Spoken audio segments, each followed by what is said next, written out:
உங்களுக்கு தெரியும், கடந்த சில நாட்களாக பார்த்துக்கிட்டு இருக்கிறீங்க, அரசியலில், பேப்பரில், டிவியில் நிறைய என்னை பற்றி வருது. அது உங்களுக்கு கிளாரிஃபை பண்ணணும், பேசணும் அப்படிங்கிறதுக்காகத்தான். பாரதிய ஜனதா கட்சியில் ஆகஸ்ட் 25, 2020 டெல்லியில் இங்கே வந்து இணைஞ்சு தமிழகத்தில் தமிழக மக்களுக்காக ஒரு 6 ஆண்டு காலம் பணியாற்றுவதற்கு ஒரு பெரிய வாய்ப்பு, ஒரு பெரிய பாக்கியமாக நான் கருதுகின்றேன். இன்னைக்கு எந்த இடத்துல இணைஞ்சனோ அதே இடத்துல வந்து மரியாதையோடு, பண்போடு, அன்போடு என்னுடைய பாதை வேறு பாதையில் பயணம் செய்யணும். இலக்குகள் இன்னும் பெரிதாக இருக்கிறது. நிறைய மக்கள் இணைச்சு செயல்படணும்.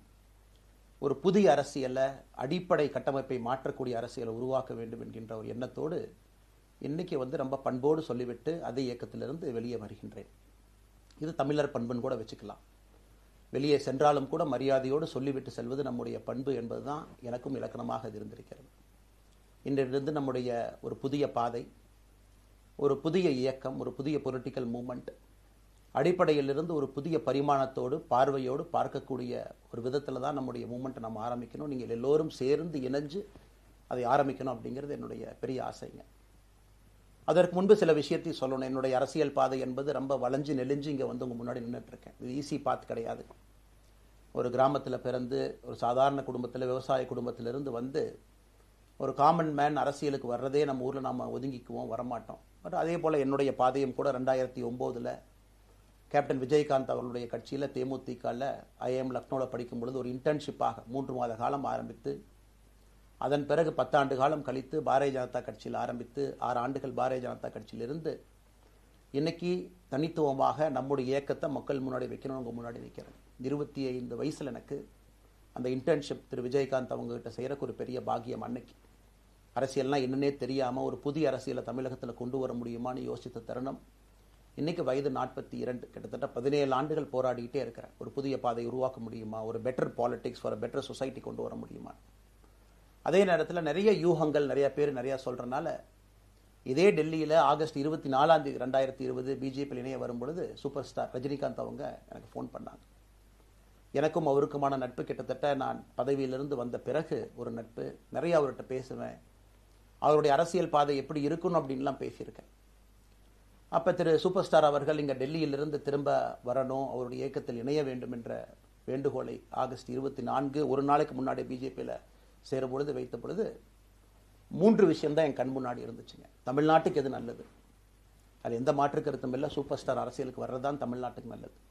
சூப்பர் ஸ்டாருக்கு என்ன நல்லது, அவர் அரசியலுக்கு வராமல் இருக்கிறது தான் அவருக்கு நல்லது. கோவிட் காலகட்டத்தில் அவருக்கு இருக்கக்கூடிய உடல் பிரச்சனைகள், அதையே பார்த்துக்கணும். முதல்ல அவர் ஆரோக்கியமாக சந்தோஷமாக இருக்கணும். அண்ணாமலைக்கு எது நல்லது, பாரதிய ஜனதா கட்சியில் இணைகின்றேன் என்கின்ற வாக்குறுதியை திரு சந்தோஷ் ஐயா கிட்ட கொடுத்தேன், ஒரு ப்ராமிஸ் கொடுத்தேன். அதை பிரேக் பண்ணக்கூடாது அப்படிங்கிறதுல நான் தெளிவாக இருந்தேன். ஸோ 3 கான்ஃப்ளிக்ட் இங்கே இருக்கும் பொழுது, ஸோ ஒரு நாள் இந்த கட்சியில் இணைவதற்கு முன்பாகவே முழு கான்ஃப்ளிக்ட். அன்னைக்கே ரஜினிகாந்த் ஐயா பேசி அந்த ஃபோன் காலுக்கு முதல் முறையாக மறுத்து, ஐயா மன்னிச்சுக்கங்க என்னால் வர முடியாது என்று சொல்லி பாரதிய ஜனதா கட்சியில் அடுத்த நாள் இணைத்துக் கொண்டேன். அதன் பிறகு சூப்பர் ஸ்டார் அவங்களை பார்த்து மன்னிப்பு கேட்டேன். அவரும் பெருந்தன்மையாக அவருடைய அரசியல் பாதையை அவரும் பெருந்தன்மையாக அடுத்து தீர்மானித்தார். எதுக்கு இதை நான் சொல்கிறேன் அப்படின்னாங்க, சில யூகங்களுக்கெல்லாம் என்று முற்றுப்புள்ளி வைக்க வேண்டும் என்பதற்காக மட்டும்தான் இதை நான் சொல்கிறேங்க. வேறு எந்த காரணமும் கிடையாது. இன்றைக்கும் சூப்பர் ஸ்டார் அவர்கள் மீது பெரும் மதிப்பும் மரியாதையும் வைத்திருக்கக்கூடிய மனிதன் நான். அதே நேரத்தில் பாரதிய ஜனதா கட்சியை பொறுத்தவரை இந்த 6 ஆண்டு காலத்தில் எப்பொழுதும் ஒரு விஷயத்தை விட்டுக் கொடுத்தது கிடையாது. தமிழ்நாட்டினுடைய அடையாளத்தை விட்டுக் கொடுத்தது கிடையாது, மண்ணை விட்டுக் கொடுத்தது கிடையாது, கலாச்சார பாரம்பரியத்தை விட்டுக் கொடுத்தது கிடையாது, நம்முடைய நீரை விட்டுக் கொடுத்தது கிடையாது. நிறைய பேர் எங்கிட்ட கேட்பாங்க, குறிப்பாக இந்த பகுதி இந்தியாவில் வரும்பொழுது, அண்ணாமலை நீங்கள் தமிழனா இந்தியனா அப்படின்னு கேட்பாங்க. இது எனக்கு ஒரு பெரிய கான்ஃப்ளிக்டிங் கொடுக்கக்கூடிய ஒரு விஷயம். Are you a Tamilian, are you an Indian அப்படின்னு. தமிழ்நாட்டில் என்னுடைய அப்பாவோ அம்மாவோ, என்னோட அம்மா தமிழ்நாட்டை தாண்டி வெளியே வந்ததே கிடையாதுங்க. தமிழ்நாட்டில் மட்டும்தான் இருந்திருக்கிறாங்க. என்னுடைய பாரம்பரியம் எல்லாமே. அப்பா ஒரு முறை தமிழ்நாட்டுக்கு வெளியே சின்ன வயசில் வந்துட்டு போயிருக்கிறாங்க. அங்கேயே ஆண்டு காலமாக இருந்து விவசாயம் செய்யக்கூடிய குடும்பம். எனக்கு முதல் வாய்ப்பு தமிழ்நாட்டை விட்டு வெளியே வந்து லக்னோவில் படிக்கிறதுக்கு, அதன் பிறகு டெல்லியில் இருப்பதற்கு, ஹைதராபாத்தில் 2 ஆண்டு காலம் ட்ரைனிங்கில் இருப்பதற்கு, அதன் பிறகு கர்நாடகாவில் 8-9 ஆண்டு காலம் ஐபிஎஸ் அதிகாரியாக பணி செய்வதற்கு. ஸோ இந்தியா முழுவதுமே கிட்டத்தட்ட அந்த 10-15 ஆண்டுகள் சுற்றிவிட்டேன். அதனால் நான் எப்போதுமே சொல்வேன், நான் ஒரு பெருமை மிகுந்த இந்தியன், ஒரு பாரம்பரிய தமிழன் என்கின்ற அடையாளத்தோடு எல்லாத்துக்கிட்டையுமே சொல்லுவேன். அது இந்த கான்ஃப்ளிக்ட் சில பேருக்கு ஒரு எட்டர்னல் கான்ஃப்ளிக்ட் ஆச்சு. இன்னைக்கு தமிழ்நாட்டினுடைய அரசியலும் கூட ஒரு பெருமை மிகுந்த தமிழனாக இருக்கணும் அப்படின்னா நான் ஒரு இந்தியன் என்று சொல்ல வேண்டிய அவசியம் இல்லை அப்படின்னு நிறைய கட்சிகள் அங்கே இருக்கிறாங்க. நான் எப்பொழுதுமே தொடர்ந்து சொல்லிக் கொண்டிருப்பது, இந்தியன் என்கின்ற அடையாளத்தோடு ஒரு பெருமை மிகுந்த தமிழனாகத்தான் எல்லா இடத்துலையும் இருக்கிறேன். அப்படித்தான் இந்த இயக்கத்திலும் இருக்கணும். நாம் ஆரம்பிக்கக்கூடிய இந்த இயக்கத்தில் உங்களோடு பயணம் செய்யணும். தமிழ்நாட்டினுடைய எந்த பிரச்சனையும் கூட முன்னிறுத்தி சமரசம் இல்லாத நம்முடைய தமிழ்நாட்டினுடைய வளர்ச்சியை நாம் எல்லோரும் கொண்டு போகணும். எத்தனையோ பிரச்சனைகள். நான் பாரதிய ஜனதா கட்சியில் இணைந்த பிறகு எல்லா தலைவர்களும் பெரும் ஒத்துழைப்பு தான். இருந்தும் தனியாக போகணும், உள்ளாட்சி தேர்தலில் தனியாக போகணும், தமிழ்நாட்டினுடைய அடையாளத்தோடு பாரதிய ஜனதா கட்சி இருக்கணும். தமிழ்நாட்டினுடைய அடையாளம் மிக முக்கியம் என்பதற்காகத்தான் அன்னைக்கு தலைவர் திரு ஜே.பி. நட்டா அவர்கள் நிறைய பேர்த்துக்கிட்ட பேசி நாம உள்ளாட்சி தேர்தல் தனியாக போகணும், அதே போல தான் லோக்சபா தனியாக போகணும். ஏதோ தனிப்பட்ட முறையில் எனக்கும் இன்னொரு கட்சிக்கும் பிரச்சனை இல்லைங்க. பாரதிய ஜனதா கட்சி ஒரு தமிழர் அடையாளத்தோடு களத்தில் இருந்தால் மட்டும்தான் அது தமிழர் நலத்தை முன்னிறுத்தக்கூடிய கட்சியாக இந்திய அடையாளத்தோடு இருக்க முடியும் என்கின்ற ஒற்றை நம்பிக்கை மட்டும்தான். டங்ஸ்டன் பிரச்சனையாக இருக்கட்டும், அதை கத்தி கூச்சல் போடாம அதை பொறுமையாக ஒரு இடத்திற்கும் சென்று நம்முடைய கட்சி அதை நம்ம சரி செஞ்சு கொடுத்தோம். மீத்தேன் ஹைட்ரோ கார்பன் திட்டமாக இருக்கட்டும், நிலக்கரி சுரங்கம் திட்டமாக இருக்கட்டும், எதாக இருந்தாலும் கூட, ஏன் மேகதாத்து அணையில் இன்னைக்கு கர்நாடகாவில் எப்படி டி.கே. சிவகுமார் அவர்கள் சொல்றாங்களோ அன்னைக்கு நாங்கள் அணை கட்டியே தீர்வோம் என்று சொன்ன பொழுது தமிழ்நாட்டினுடைய பாரதிய ஜனதா கட்சி கர்நாடகாவில் ஆட்சியில் இருந்த நம்முடைய பாரதிய ஜனதா கட்சியை அன்னைக்கு எதிர்த்து நாம உண்ணாவிரதம் தஞ்சாவூரில் இருந்தோம். எப்பொழுதும் எந்த உரிமையும் விட்டு கொடுக்கல. அதே நேரத்தில் அந்த கான்ஃப்ளிக்டை பொறுத்த வரைக்கும் கத்தி கூச்சல் போட வேண்டும் என்கின்ற அவசியம் இல்லை. பொறுமையாக பாந்தவியமாக பேசி நம்ம உரிமையை விட்டு கொடுக்காம செயலாற்ற முடியும் என்பதை ஒரு நாளும் கூட எனக்கு கிடைத்த பொறுப்புகளில் உங்களுக்கு நான் அதை காட்டிக்கிட்டே தான் வந்திருக்கேன். அதனால் இன்னைக்கு திரு மோடி ஐயா அவர்கள் மீது மிகப்பெரிய ஒரு மரியாதை வைத்திருக்கக்கூடிய மனிதன், நாட்டினுடைய பிரதமர், இந்த நாட்டை பாதுகாத்து கொண்டிருக்கக்கூடிய மனிதர். ஆனால் ஒரு லெவல் வரும் பொழுதுங்க, இந்த சின்ன சின்ன பிரச்சனைகள் அப்படியே சேர்ந்து வரும் பொழுது தொடர்ந்து நாமும் அவர்களுக்கு பிரச்சனையாக இருக்கக்கூடாது. ஒரு பிரச்சனையை எடுத்துட்டு போய் இங்கே பாருங்க இந்த பிரச்சனை, இந்த பாருங்க இந்த பிரச்சனை, இந்த பாருங்க அந்த பிரச்சனை, ஒரு அளவுக்கு தான் இங்கே நம்ம சொல்ல முடியும். அதனால தான் பொறுமையாக பாரதிய ஜனதா கட்சியினுடைய முக்கிய தலைவர்களை பார்த்து மிக பொறுமையாக, இது இன்னைக்கு கான்வர்சேஷன் 3 நாளாக நடக்கலைங்க. இதை கிட்டத்தட்ட நான் 1 ஆண்டு காலமாக பாரதிய ஜனதா கட்சியினுடைய தலைவர்கள்ட்ட சொல்கிறேன். 18 மாதங்களாக எனக்கு இருக்கக்கூடிய கருத்து வேறுபாடுகளை மிக பொறுமையாக, வெளியில் கத்தி கூச்சல் போடாமல் மிக பொறுமையாக 18 மாதங்களாக எல்லா இடத்துலையும் சொல்லிக்கிட்டே வர்றேன். டிசம்பர் 4ஆம் தேதி பாரதிய ஜனதா கட்சிக்கு சொன்னேன், நான் கட்சியிலிருந்து வெளியே செல்ல இருக்கின்றேன், இன்றைக்கே உங்களை நான் தயார்படுத்த விரும்புகிறேன். அதனால் நீங்கள் நாளைக்கு நான் எடுத்தோம் கவுத்தன் ஒரு முடிவெடுப்பதாக நீங்கள் நினைக்கக்கூடாது. டிசம்பர் 4, 2024 25 பாரதிய ஜனதா கட்சிக்கு சொல்லியிருந்தேன். தேர்தல் பணியை முடித்துவிட்டு செல்ல வேண்டும் என்று சொல்லியிருந்தார்கள். அதுவும் இந்த கட்சியினுடைய ஒரு உண்மை தொண்டனாக கட்சி சொல்லியிருக்கிறாங்க, தேர்தல் பணியை முடித்துவிட்டு மே கடைசி வரை நம்முடைய பணியை செய்துவிட்டு தான் வெளியே வரணும் அப்படின்னு. அடுத்து நாம் என்ன செய்ய போறோங்க? அடுத்து நாம் இதெல்லாம் பேசிட்டோம், பழச பேசிட்டோங்க, இருந்ததை பேசிட்டோம். அடுத்து ஆனந்தமாக அன்போடு தமிழ்நாட்டில் ஒரு அரசியல் இயக்கத்தை நாம் துவங்க இருக்கின்றோம். இது அரசியல் இயக்கமா, கட்சி இல்லையா அப்படின்னு நீங்கள் யாரும் கேட்கவே வேண்டாம். கண்டிப்பாக தமிழகத்தில் அடுத்து நடக்கக்கூடிய தமிழகத்தினுடைய பொது தேர்தலில் நம்முடைய கட்சி போட்டியிடும், அதில் எந்த மாற்று கருத்தும் இல்லை. அதற்கு நம்ம தயார் பண்ணணும், நிறைய லீடர்ஸை தயார் பண்ணணும், நிறைய கேடர்ஸை, வாலண்டியர்ஸை தயார் பண்ணணும், உத்வேகத்தோடு தயார் பண்ணணும். அவங்களுக்கு அந்த ஸ்கில் செட்டை நம்ம உருவாக்கி கொடுக்கணும். அதற்கு கொஞ்சம் நேரம் ஆகும். நாம் அது ஒரு இயக்கமாக ஆரம்பித்து நிறைய மனிதர்களை உள்ளே கொண்டு வந்து அவர்களுக்கு சில இடத்துல அரசியலை சொல்லிக் கொடுத்து எல்லா தரப்பட்ட மனிதர்களையும் உள்ளே கொண்டு வந்து, ஏன்னா பாரதிய ஜனதா கட்சியினுடைய தலைவராக பொறுப்பேற்ற பிறகு நான் முதல்ல போய் ஆசீர்வாதம் யார்கிட்ட வாங்கினாங்க, சமீபத்தில் மறைந்த நல்ல கண்ணையாகிட்ட தான். இன்னைக்கு மண் சார்ந்த அரசியலை முன்னெடுக்கணும், நல்ல மனிதர்களுடைய கொள்கைகள் உள்ள கொண்டு வரணும், எல்லா மனிதர்களையும் உள்ளடக்கிய அரசியலை நாம் முன்னிறுத்தணும். டெக்னோக்ராட்ஸ் பெருமளவில் நமக்குள்ள வரணும், பெருமளவில் நமக்குள்ள டெக்னோக்ராட்ஸ் வரணும். இன்னைக்கு அமெரிக்கா போகிறோம், யூரோப் போகிறாங்க, போய் நமக்கே எவ்வளோ பெருமையாக இருக்குது. ஒரு மிகப்பெரிய நிறுவனம் நிவிடியா எடுத்துக்கங்க, மைக்ரான் எடுத்துக்கங்க, சாம்சங் எடுத்துக்கங்க, இன்டெல் எடுத்துக்கங்க, அங்கே இருக்கக்கூடிய இன்ஸ்டாகிராம், ஃபேஸ்புக், கூகுள், ஆல்பபெட் பார்க்கும் பொழுது வைஸ் பிரசிடென்ட்னு பார்த்தீங்கன்னா ஒரு தமிழன் அங்கே உட்கார்ந்துருக்கிறாங்க. இந்தியன் என்கின்ற அடையாளத்தோடு அங்கே ஒரு தமிழன் அமர்ந்திருக்கின்றார். என்னுடைய கனவு உங்கள் பல பேர்த்த போல அவர்களெல்லாம் திரும்ப இங்கே வந்து அரசியலில் ஏதோ ஒரு விதத்தில் கான்ட்ரிபியூட் பண்ணுறதுக்கு நம்முடைய இயக்கமும் நம்முடைய வருகின்ற காலத்தில் நம்ம ஆரம்பிக்கக்கூடிய கட்சியும் அதற்கு உறுதுணையாக இருக்கணும். அத்தனை டேலண்ட்டை ரிஃபைன் பண்ணி நம்ம கொண்டு வரும். தமிழ்நாட்டினுடைய வளர்ச்சிக்கு எல்லோரையும் நம்ம பயன்படுத்தணும். இதில் எங்கேயுமே கூட நான் பெரிது நீ பெரிது என்று இருப்பதை விட ஒரு வளர்ந்த பாரதம், இந்தியா உலகத்தில் மிக முக்கியமான இடத்துல அந்த பாரதம் வந்து அமரும் பொழுது முதன்மை மாநிலமாக தமிழகத்தை கொண்டு வந்து நிறுத்த வேண்டிய பொறுப்பு நமக்கு இருக்கு. அதற்கு நம்முடைய பொலிட்டிக்கல் கிராமர், பொலிட்டிக்கல் லாங்குவேஜ் எல்லாமே நம்ம மாற்றணும். நம்ம பேசக்கூடிய விஷயம். அடுத்து இன்னொன்று கேட்குறாங்க, நான் கமெண்ட் வர அப்படியே நான் பேச ஆரம்பிக்கிறேன். தமிழ்நாட்டில் இன்னைக்கு ஒரு அரசியல் கட்சி வேணுமான்னு கேட்டிங்கன்னா கண்டிப்பாக வேணும், அதில் எந்த மாற்று கருத்தும் இல்லை.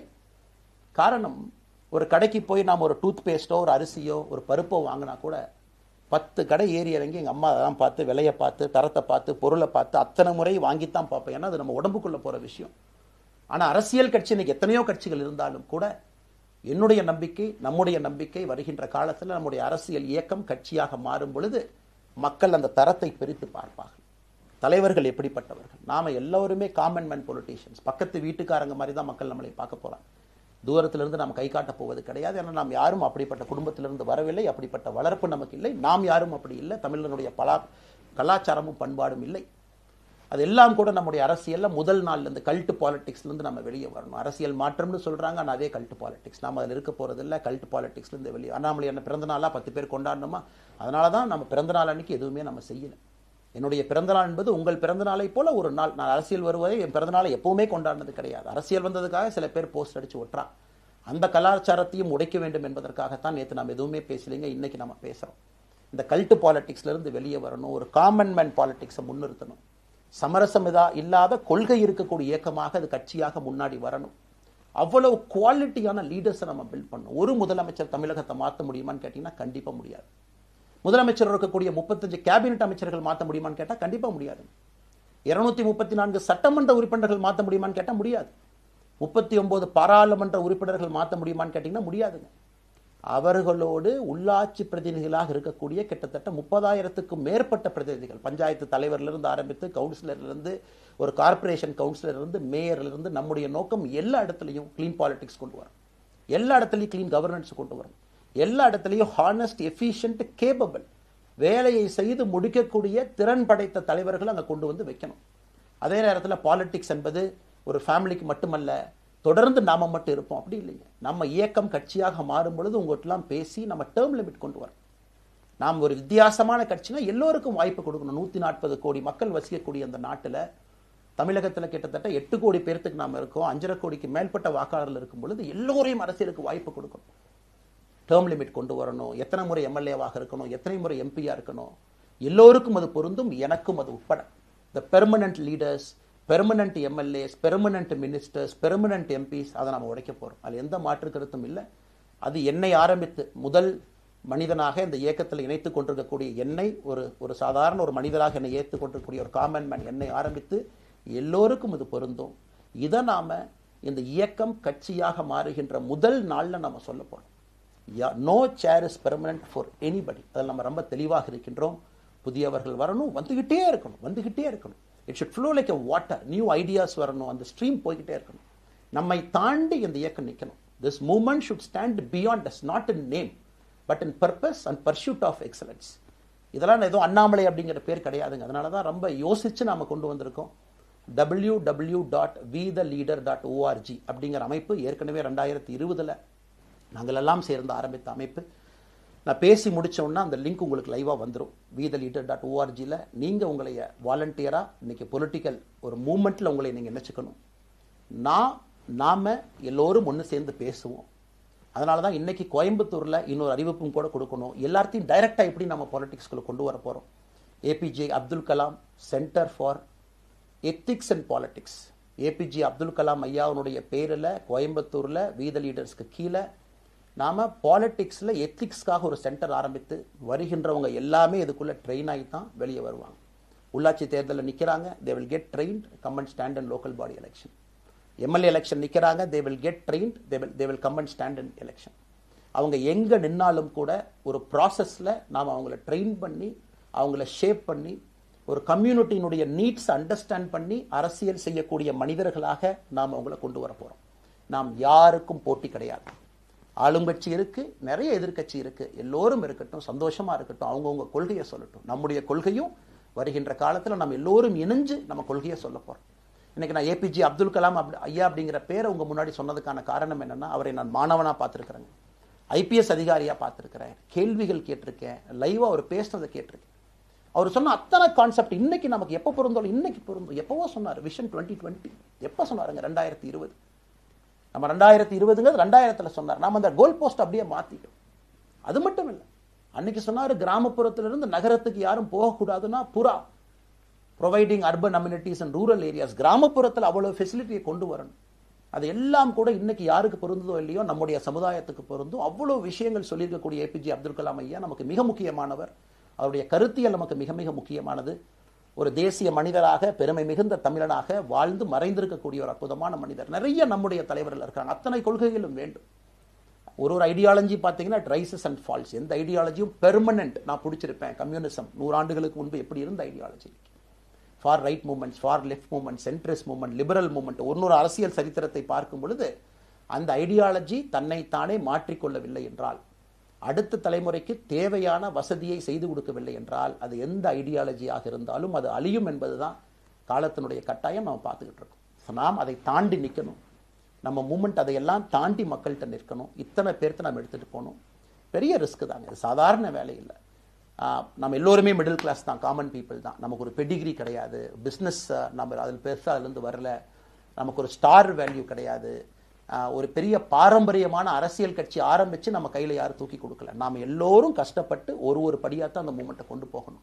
அதனால் என்னோடு வர நினைக்கக்கூடிய எல்லோருக்கும் என்னுடைய அன்பு வேண்டுகோள், கொஞ்சம் பொறுமை, கொஞ்சம் நிதானம். ஏன்னா ஒரு செங்கல் எடுத்து வைக்கும் பொழுது அது ஐடியலிசத்தோடு வைக்கிறோம், நேர்மையோடு வைக்கிறோம். தமிழகத்திற்கு ஒரு மாற்றத்தை கொடுக்க வேண்டும் என்கின்ற நோக்கத்தில் அந்த செங்கலை வைக்கும் பொழுது அந்த செங்கலுக்கு கியூரிங் ஆகிறதுக்கு ஒரு டைம் வேணும். அந்த செங்கல் பிடிமானத்தோடு நிற்கணும். அதன் பிறகுதான் அந்த பில்டிங் நிற்கும். இல்லாட்ட அடிக்கக்கூடிய புயல் காட்டுக்கு சாயக்கூடிய பில்டிங்கை நம்ம கட்ட போகிறது இல்லைங்க. அதனால் எல்லோருக்கும் நிறைய பேர் மெசேஜ் போடுறீங்க, மாற்றுக் கட்சியில் இருக்க உடனே கிளம்பி வரட்டுமான். எல்லோரும் சந்தோஷம். wetheLeader.org எல்லோரும் இணைஞ்சு இயக்கமாக அது விரைவில் சரியான நேரத்தில் நாம் அந்த மசில், ஜிம்முக்கு போனால் கூட நேரடியாக 50 கிலோ தூக்க முடியாதுங்க, 10 கிலோலேருந்து 50 கிலோவுக்கு போகும். நாம் அந்த மசிலை பில்டு பண்ணி அந்த மெட்டில் ஃபைபரை நம்முடைய தோழர்களுக்கு நம்ம பில்டு பண்ண உடனே அது பொலிட்டிக்கல் பார்ட்டியாக அது மாறும். அதுவரை பொறுமை பொறுமை பொறுமை. அவசரமாக ஒரு வெயிட்டை தூக்கி முதுகு பிடிச்சி கால் பிடிக்கிறத விட சரியாக ஒரு திசையிலும் அதை கொண்டு போய் இதை பக்காவான முறையில் நம்ம அதை செய்வோம். ஆனால் இன்றிலிருந்து நம்முடைய wetheLeaders.org அதில் மூமெண்ட் நம்ம ஆரம்பிக்கிறோம். கோயம்புத்தூரில் ஏபிஜே அப்துல் கலாம் ஐயாவோட பேரில் centre for ethics and politics அதை உருவாக்குறோம். உள்ளாட்சி தேர்தலுக்கு நிறைய மனிதர்களை இங்கிருந்து நம்ம அனுப்புகிறோம். அவங்க உள்ளாட்சி பிரதிநிதிகளாக வர்றாங்க.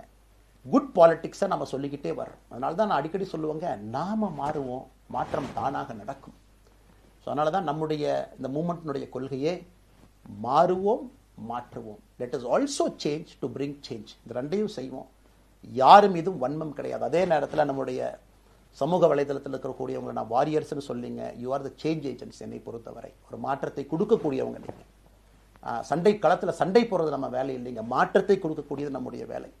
கடந்து வந்த பாதையை திரும்பி பார்க்கும் பொழுது கொஞ்சம் சந்தோஷத்தோடு, அதே நேரத்தில் யாரெல்லாம் கைப்பிடிச்சு இவ்வளோ தூரம் கூட்டிகிட்டு வந்தாங்களோ அவர்களுக்கு நன்றி உணர்வோடு, நம்ம முன்னாடி செல்லக்கூடிய பாதை இதுவரை வந்த பாதையிலிருந்து கொஞ்சம் மாறுபட்டு இருந்தாலும் நம்முடைய அனுபவத்தை வைத்து அதற்காக யாரையும் திட்டி தீர்க்கணும்னு அவசியம் இல்லை. சமூக வலைதளத்தில் நாம் ரொம்ப ரெஸ்பான்சிபிளாக இருப்போம். தமிழ்நாட்டில் இன்றைக்கி இருக்கக்கூடிய பிரச்சனை, என்ன கமெண்ட் வேணாலும் யார் வேணாலும் போடலாம், பேசலாம், மைக்கே முன்னாடி இருக்குது, நான் பேசிட்டு போயிடுவேன்னு நினைக்கிறீங்க. பாதிக்கப்படுறவங்க பின்னாடி ஒரு குடும்பம் இருக்குது, குட்டி இருக்குது, குழந்தை இருக்குது, அவங்களுக்கும் ஒரு தனி அடையாளம் இருக்குது. அது என் சைட்லேருந்து தெரியாமல் ஏதாவது தவறு நடந்திருந்தாலும் கூட, என்னை ஆதரித்து செய்பவர்கள் ஏதாவது தவறு செய்திருந்தாலும் கூட அதற்காக இந்த நேரத்தில் நான் மன்னிப்பும் கேட்டுக்கிறேன். இப்போ இருந்து நம்முடைய பாதை, முன்னாடி செல்லக்கூடிய பாதை என்பது மக்களுக்கான பாதை, ஒரு பாசிட்டிவான பாத். காமன் மேன் பாலிட்டிக்ஸை நம்ம பில்ட் பண்ணுறோம், ஃபவுண்டேஷனோடு மேலே வரப்போகிறோம். தமிழ்நாட்டை எல்லா இடத்திலும் கூட கீழிருந்து மேலே வரை அந்த மாற்றத்தை கொண்டு வர போகிறோம். அதனால தான் நான் இன்ஸ்டாகிராம் லைவ்ல வந்தேன். ஒரு புதிய தலைமுறையை நம்ம அரசியலுக்குள்ள கொண்டு வரணும். அவங்களை ஒதுக்கி வைக்க முடியாது. ஏன் அப்படி ஓட்டு போடுறாங்க, ஏன் அப்படி ஓட்டு போடுறாங்க கேட்க முடியாது. They are hungry for change. மாற்றம் வேண்டும் என்று துடித்துக் கொண்டிருக்கின்றார்கள். உடனே நடக்கணும். யூரோப்பியன் கண்ட்ரி போகிறாங்க, டூர் பார்க்குறாங்க, சோஷியல் மீடியாவில் பார்க்குறாங்க. தமிழ்நாட்டில் ஏன் நாளைக்கு காலையில் நடக்கலைங்க? அதே நேரத்தில் நம்முடைய பெரியவர்கள் எத்தனையோ பேர் நான் பார்க்குறேன். வயசான நம்முடைய பெரியவர்கள் நடந்து போகிறது கூட இன்னைக்கு ஒரு பார்க் நமக்கு கிடையாது. சாயந்தரம் ஆனந்தமாக இத்தனை காலமாக உழைத்து விட்டு வீட்டில் இருக்கிறாங்க. ஓய்வெடுக்கக்கூடிய நேரத்தில் கூட ஒரு கிரீன் ஸ்பேஸ் அர்பன் ஏரியாவில் கிடையாது, ரூரல் ஏரியாவில் கிடையாது. இத்தனை 60 ஆண்டு காலம் இந்த நாட்டில் வாழ்ந்தும் கூட கடைசி 20 ஆண்டுகள் நிம்மதியாக இருப்பதற்கான கட்டமைப்பை நம்ம உருவாக்கல. ஸோ எல்லாத்தையும் நம்ம யோசிக்கணும். ஒரு பக்கம் ஜென்சி, ஜென் ஆல்ஃபா யூத் இருக்காங்க, அந்த வேகத்துக்கு தீனி போகணும். இன்னொரு பக்கம் வயதான பெரியவர்கள், முதிர்ச்சி அடைந்தவர்கள், பக்குவப்பட்டவர்கள் இருக்கிறாங்க. அவங்களுடைய கடைசி காலத்தை பக்குவமாக வாழ்வதற்கான வசதியை நாம் ஏற்படுத்தி கொடுக்கணும். அதனால் ரொம்ப நேரம் நான் பேசிக்கிட்டே போலிங்க. அதனால் நிச்சயமாக வருகின்ற காலத்தில் நிறைய பேசுவோம், நிறைய விஷயங்களை நாம் பேசுவோம், நிறைய விஷயங்களை பகிர்ந்து கொள்வோம். அதனால் நிச்சயமாக நமக்கு நல்லது நடக்கும். இன்னொரு கேள்வி கேட்டிருக்கீங்க. ஏன்னா நான் பேச பேச அது அப்படியே மேலே வந்துட்டு இருக்கேன். எனக்கு இது புதுசுங்க. அப்படியே நானும் மேனேஜ் பண்ணி பேசிட்டு இருக்கேன். உங்களுக்கும் பிரதமருக்கும் இருக்கக்கூடிய முடிவு, நம்முடைய பிரதமர் மோடி அவர்கள் நம்முடைய பிரதமர், அந்த கௌரவம் இருக்கும். ஆனால் பாரதிய ஜனதா கட்சியிலிருந்து ஒரு விஷயத்தை நம்ம டிஸ்அக்ரி பண்ணுறோன்னா கம்பீரமாக ஸ்ட்ரெயிட்டாக நம்ம டிஸ்அக்ரி பண்ணுவோம். 3 மொழி கொள்கை சமீபத்தில் கொண்டு வந்திருக்கக்கூடிய டைம் டேபிளில் மாற்றம் 2029 தான் 9ஆம் கிளாஸ் பசங்க 3வது மொழியை படிச்சிருக்கூடாது, 2020 மாற்றிய பொழுது நான் குரல் கொடுத்தேன். அதில் எந்த மாற்று கருத்தும் இல்லை. நாம் அப்போஸ் பண்ணுறதுக்காக யாரையும் அப்போஸ் பண்ண மாட்டாங்க, எதிர்ப்பதற்காக நம்முடைய அரசியல் கிடையாது. எப்படி திமுகவை பார்க்கின்றோமோ, எப்படி அதிமுகவை பார்க்கின்றோமோ, எப்படி டிவிகேவை பார்க்குறோமோ, எப்படி அண்ணன் சீமான் அவர்களை பார்க்குறோமோ, எப்படி அண்ணன் அன்புமணி அவர்களை பார்க்குறோமோ, எப்படி இங்கே இருக்கக்கூடிய எல்லா தலைவர்கள், அண்ணன் ஜி.கே. வாசன் அவர்கள், ஏசி சண்முகம் அவர்கள், பாரிவேந்தர் அவர்கள், ஜான் பாண்டியன் அவர்கள், எல்லா கிருஷ்ணசாமி ஐயா அவர்கள், ஐயா வைகோ அவர்கள், அம்மா பிரேமலதா அவர்கள், எல்லா தமிழகத்தில் இருக்கக்கூடிய எல்லா அரசியல் கட்சியினுடைய தலைவர்கள் எப்படி பார்க்கிறோமோ அப்படித்தான் நான் பாரதிய ஜனதா கட்சியை பார்ப்பேன். அதற்காக நம்ம போய் ஒரு வன்மமோ எதுவும் கிடையாது. கட்சி அவங்க கொள்கையை அவங்க முன்னிறுத்த போறாங்க. நம்ம இயக்கத்தினுடைய கொள்கை, நம்ம கட்சியினுடைய கொள்கையை நம்ம முன்னிறுத்த போறோம். யாருக்கும் நாம் போட்டி கிடையாது. மக்கள் முன்னாடி தரம் பார்த்து மக்கள் நம்மை தேர்ந்தெடுப்பார்கள் என்கின்ற நம்பிக்கையோடு மக்கள் முன்னாடி நம்ம நிற்கிறோம். அடுத்து இன்னொரு கேள்வி கேட்டீங்க. அமித்ஷாஜி அவங்கள நீங்க பார்த்தீங்க, போட்டோலாம் வந்துச்சு, என்ன விஷயம் அப்படின்னு. அமித்ஷாஜிட்டையும் அமித்ஷா அவர்கள்ட்டையும் ரொம்ப பொறுமையாக போய் நான் சொன்னேன், இந்த மாதிரி எக்ஸ்பிளைன் பண்ண நான் போகணும். அதே நேரத்தில் நான் யாரிடமும் சண்டை போட்டு விட்டு தமிழகத்தில் உட்காந்து ஐ எம் ரிசைனிங் ஃப்ரம் பார்ட்டின்னு அனுப்புகிற ஆள் நான் கிடையாது. எனக்கு அது பழக்கமும் கிடையாது. வந்து நேராக உங்கள் கண்ணை பார்த்து சொல்லிட்டு, சில தவறுகள் இருந்தாலும் அதையும் சொல்லிவிட்டு போகக்கூடியதான் என் பண்பு. அதை நாகரீகமாக செய்ய முடியும் என்று நினைக்கின்றேன் என்று சொல்லிவிட்டு தான் வெளியே வந்தேன். அப்படி தான் ஒரு தலைவர்கிட்டையும் பண்ணேன். அதை நாம் எப்பொழுதுமே பண்ணுவோம். நாகரிகமான அரசியலை முன்னெடுப்போம்.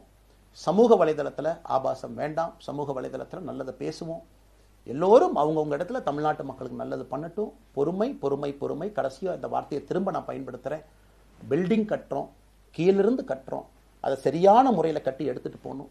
நம்புங்க, கூட இருங்க. 42 ஆண்டுகள் வளைவிஞ்சு நெலிஞ்சு சுற்றி இன்னைக்கு இந்த இடத்துல உங்கள் முன்னாடி வந்து உட்கார்றேன்.